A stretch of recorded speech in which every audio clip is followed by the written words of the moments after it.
राजा जी के कोरे में जान हो खेती, आज राजा जी के कोरे में जान हो खेती।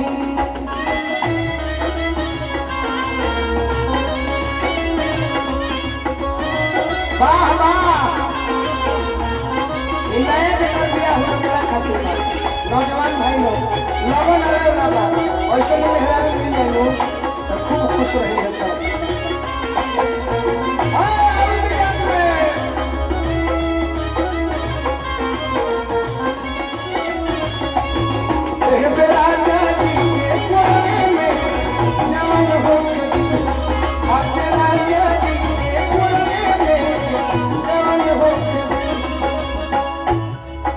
लड़की कहती है कि इतना खुशी मिली राजा जी के कोठा में। कार्तिक भैया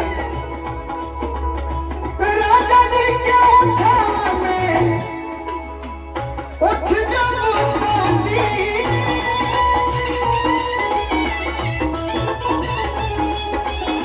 राजा जी के कोठा में उठ जाओ सोनी।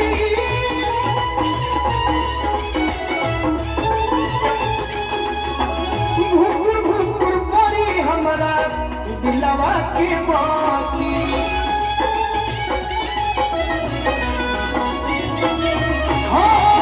भुकुर भुकुर परी हमारा दिलवा के बाकी।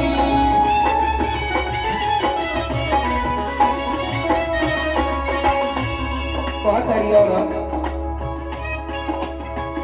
किरण भर लभ के दरिया में।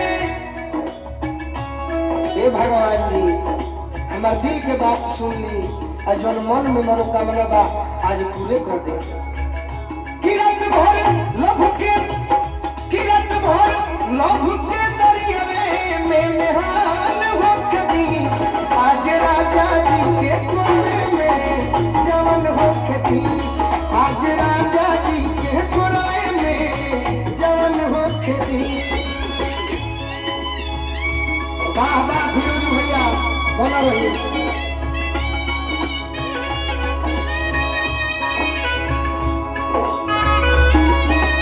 वाह वाह, यह हजार मैंने कहा है।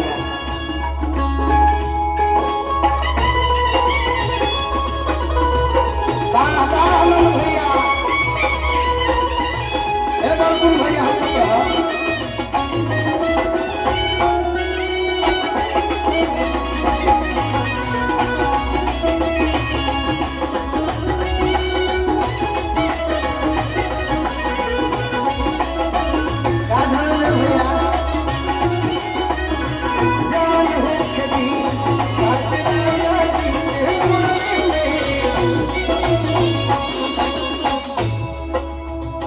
कहती है लड़की की वो घड़ी और खुशी मिली कि ओठ से जब ओठ सटी तो तनी खुशी मिली, आ जब तनी मनी छुई है, आ जब रोआ गंगनाई तो संपूर्ण रूप से हमारा खुशी मिली।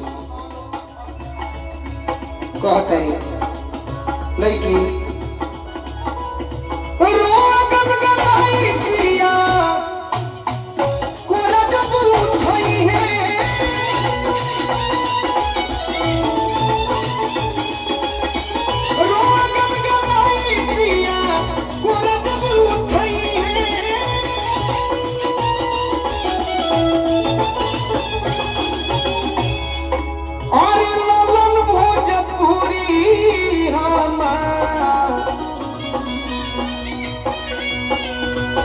जिया जुड़ी है।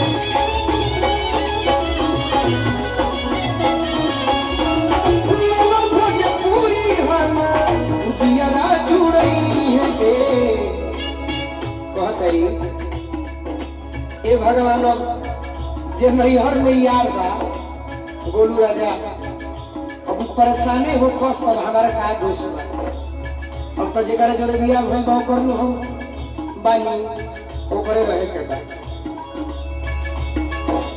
ओकरे संगे जिंदगी बितावे के बा कार्तिक भैया। यारो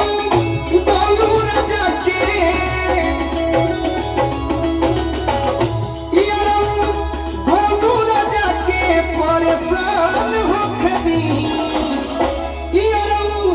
गोलू राजा के परेशान हो खदी आज राजा जी के घोड़े में जान हो खदी आज राजा जी के